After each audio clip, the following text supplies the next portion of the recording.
secret government is an interlocking network of official functionaries, spies, mercenaries, ex-generals, profiteers, and super patriots who, for a variety of motives, operate outside the legitimate institutions of government.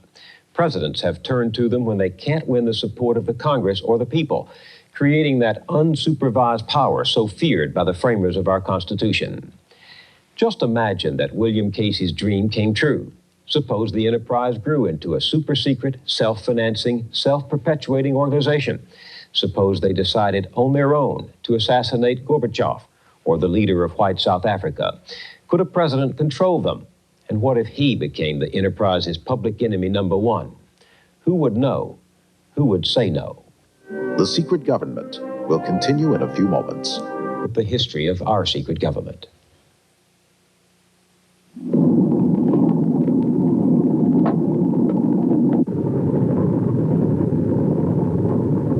World War II was over. Europe lay devastated. The United States emerged as the most powerful nation on earth. But from the rubble rose a strange new world, a peace that was not peace, and a war that was not war. We saw it emerging when the Soviets occupied Eastern Europe. The Cold War had begun. An iron curtain has descended across the continent. Behind that line lie all the capitals of the ancient states of Central and Eastern Europe. The Russians had been our ally against the Nazis, an expedient alliance for the sake of war. Now they were our enemy. To fight them, we turned to some of the very men who had inflicted on humanity the horrors of Hitler's madness. We hired Nazis as American spies. We struck a secret bargain with the devil. One that I know real well is Klaus Barbie. He was wanted by the French as their number one war criminal. And somehow we employed a man like that as a very secretive informant. Erhard Dabringhaus was employed in the U.S. Army Counterintelligence Corps and assigned to work with Nazi informants spying on the Russians. One of them was Klaus Barbie, the Butcher of Lyon, who had tortured and murdered thousands of Jews and resistance fighters. The Americans did not turn Barbie over to the French when they finished with him. They helped him escape to Bolivia. Other top Nazis were smuggled into the United States to cooperate in the war against the new enemy. So began the morality of the Cold War. Anything goes. The struggle required a mentality of permanent war, a perpetual state of emergency. And it meant a vast new apparatus of power that radically transformed our government. Its foundations were laid when President Truman signed into law the National Security Act of 1947. Now, that National Security Act of 1947 changed dramatically the direction of this great nation. It established the framework for a national security state. Admiral Jean LaRocque rose through the ranks from ensign to become a strategic planner for the Pentagon, and now heads the Center for Defense Information, a public interest group. The National Security Act of 47 gave us the National Security Council. Never have we had a National Security Council so concerned about the nation's security that we were always looking for threats and looking how to orchestrate our society to oppose those threats. National security was invented almost in 1947, and now it has become the prime mover of everything we do is measured against something we invented in 1947. The National Security Act also gave us the Central Intelligence Agency. This is the house the Cold War built, the CIA, the core of the new secret government. Its chief legitimate duty was to gather foreign intelligence for America's new role as a world power. Soon it was taking on covert operations, abroad and at home. As its mission expanded, the CIA recruited adventuresome young men like Notre Dame's All-American Ralph McGehee. I look back to the individual that I was when I joined the agency. I was a dedicated Cold Warrior who felt the agency was out there fighting for liberty, justice, democracy, and religion around the world. And I believe wholeheartedly in this. I just felt proud every day that I went to work because I was out at the vanguard of the battle against the international evil empire, international communists, the evil empire.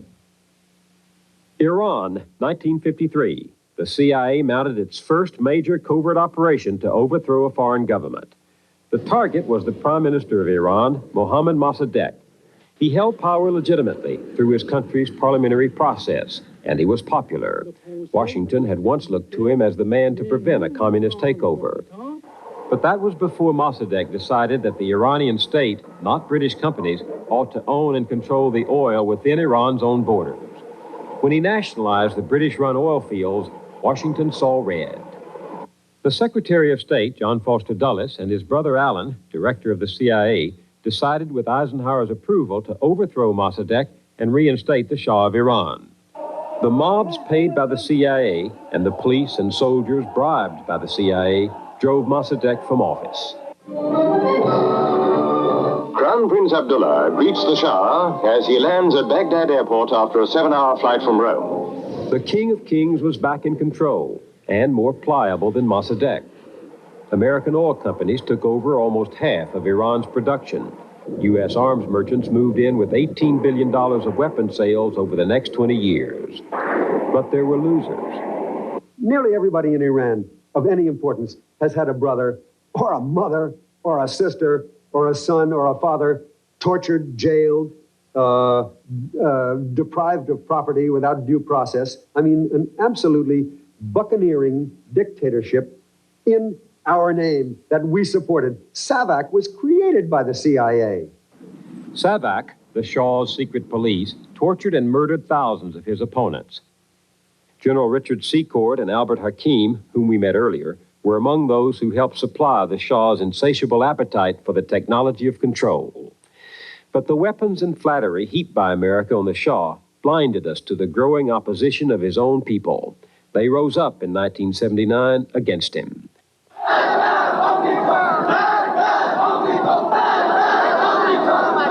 Death to the Shah, they shouted. Death to the American Satan. Khomeini is a direct consequence, and the hostage crisis is a direct consequence, and the resurgence of the Shia is a direct consequence of the CIA's overthrow of Mossadegh in 1953. Guatemala, 1954. Flushed with success, America's secret government decided another troublesome leader must go. This time it was Jacobo Arbenz, the democratically elected president of Guatemala. Philip Rettinger was recruited from the Marines to join the CIA team. It was explained to me that it was very important for the security of the United States that we were going to prevent a Soviet beachhead in this hemisphere, which we have heard about very recently, of course, and that the Guatemalan government was communist, and we had to do something about it. President Arbenz had admired Franklin Delano Roosevelt, and his government voted often with the American position at the United Nations. But in trying to bring a new deal to Guatemala, Arbenz committed two sins in the eyes of the Eisenhower administration. First, when he opened the system to all political parties, he recognized the communists, too. Well, of course, there was no even a hint of communism in his government. He had no communists in his cabinet. He did permit the existence of a very small communist party. Arbenz also embarked on a massive land reform program. Less than 3% of the landowners held more than 70% of the land.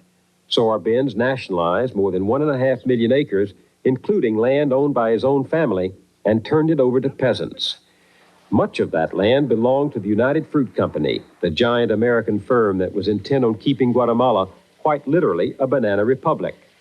United Fruit appealed to its close friends in Washington, including the Dulles brothers, who said that Arbenz was openly playing the communist game.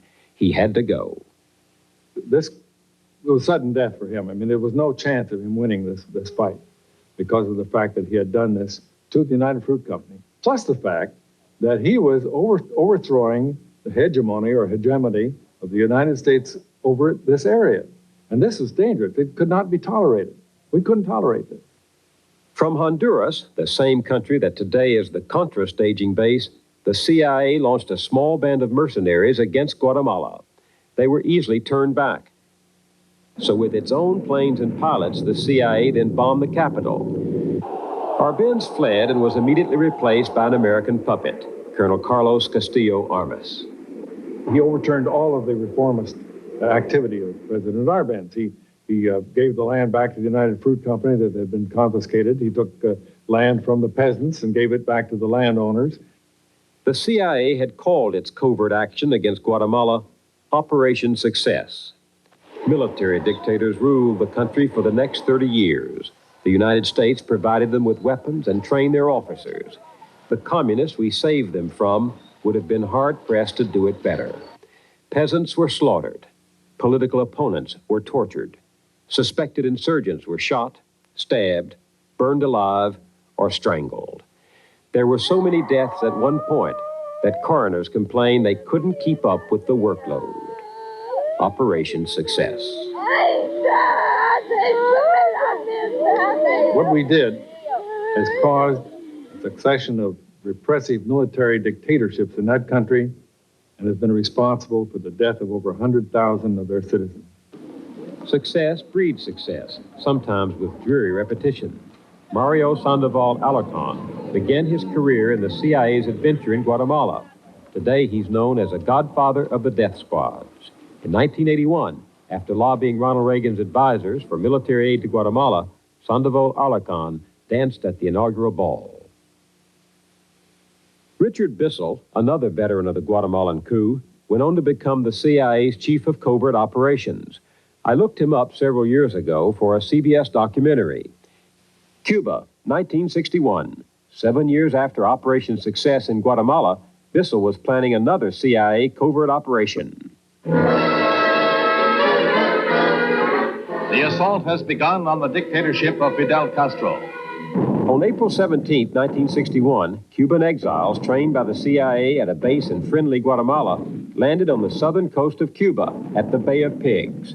The U.S. had promised air support, but President Kennedy canceled it. The invaders, left defenseless, surrendered.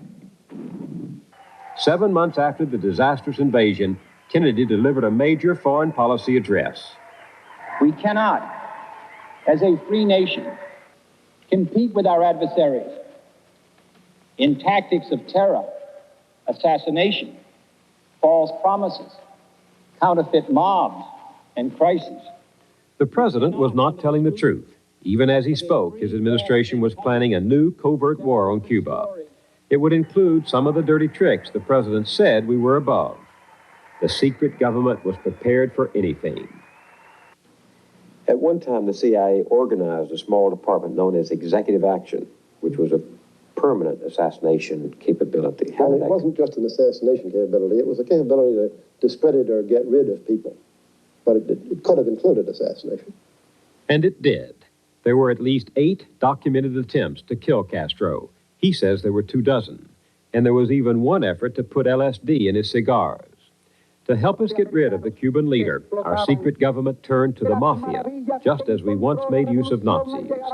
The gangsters included the Las Vegas mafioso John Rosselli, the Don of Chicago, Sam Giancana, and the boss of Tampa, Santo Trafficante. If I read you correctly, you're saying it's the involvement with the mafia that disturbed you and not the need or decision to assassinate a foreign leader. Correct. It's a chilling thought, made more chilling by the assassination of John Kennedy. The accusations linger. In some minds, the suspicions persist of a dark, unsolved conspiracy behind his murder. You can dismiss them, as many of us do, but knowing now what our secret government planned for Castro, the possibility remains. Once we decide that anything goes, anything can come home to haunt us. Vietnam, 1968. American soldiers are fighting and dying in the jungles of Southeast Asia.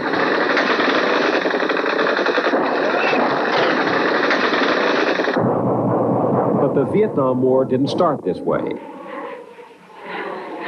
It started secretly, off the books, like so many of these ventures that have ended disastrously. The CIA got there early, soon after the Vietnamese won their independence from the French in 1954. Eisenhower warned that the nations of Southeast Asia would fall like dominoes if the communists led by Ho Chi Minh took over all Vietnam. To hold the line, we installed in Saigon a puppet regime under Ngo Dinh Diem. American-trained commandos were used to sabotage bus and rail lines and contaminate North Vietnam's oil supply. President Kennedy sent the Green Berets to Vietnam and turned to full-scale counterinsurgency. He had once said Vietnam was the ultimate test of our will to stem the tide of world communism. By the time of his death, there were 15,000 Americans there. They were called advisors. The secret war was leading only to deeper involvement and more deception. It is my duty to the American people to report that renewed hostile actions against United States ships on the high seas in the Gulf of Tonkin have today required me to order the military forces of the United States to take action in reply. This president was not telling the truth either. The action in the Gulf of Tonkin was not unprovoked. South Vietnam had been conducting secret raids in the area against the North, and the American destroyer, ordered into the battle zone, had advance warning it could be attacked. But Johnson seized the incident to stampede Congress into passing the Gulf of Tonkin resolution. He then used it as a blank check for the massive buildup of American forces. April 1965, 2 battalions of Marines land in South Vietnam, the first of more than 2.5 million Americans to fight there with no congressional declaration of war. The dirty little war that began in secret is reaching full roar.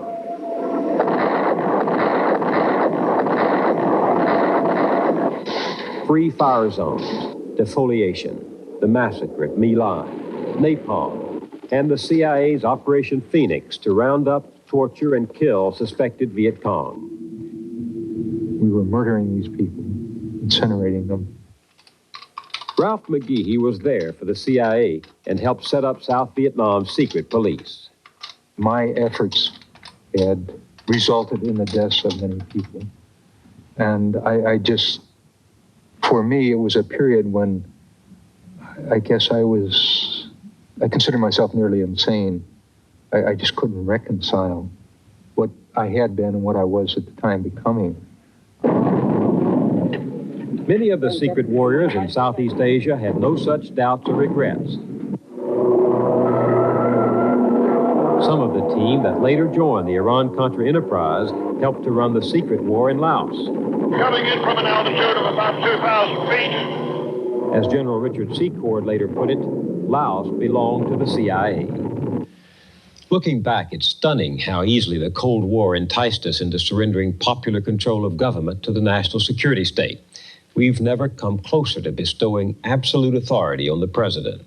Setting up White House groups that secretly decide to fight dirty little wars is a direct assumption of the war powers expressly forbidden by the Constitution.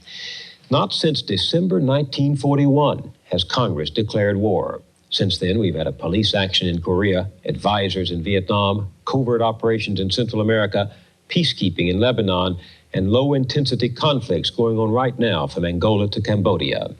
We've turned the war powers of the United States over to where we're never really sure who, or what they're doing, or what it costs, or who is paying for it.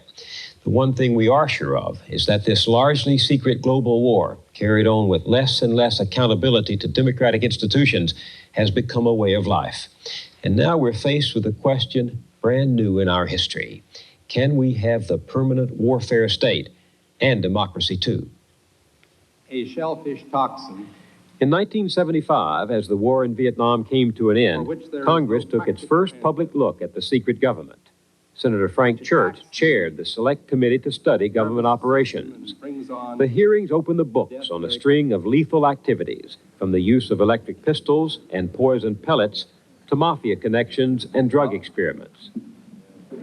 And they gave us a detailed account of assassination plots against foreign leaders and the overthrowing of sovereign governments. Yes, it does. We learned, for example, how the Nixon administration had waged a covert war against the government of Chile's president, Salvador Allende, who was ultimately overthrown by a military coup and assassinated.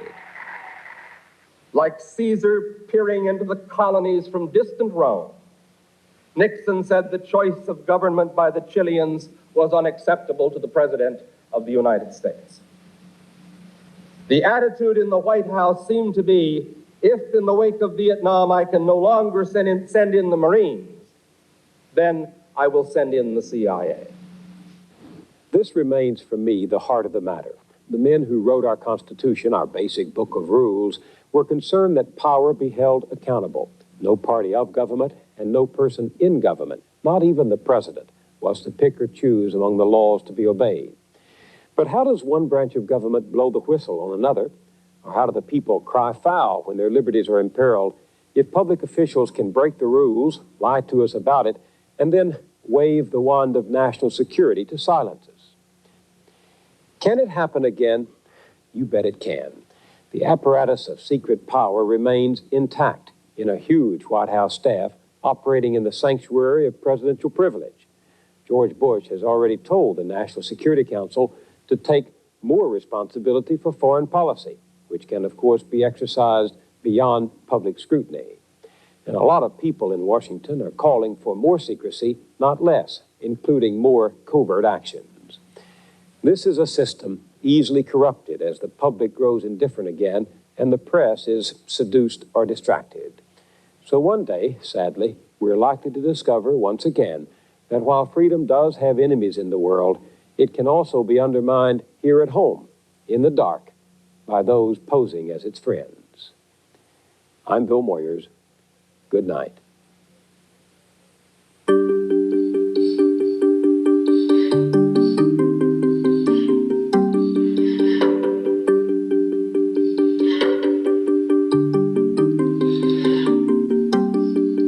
I've been waiting for something to happen.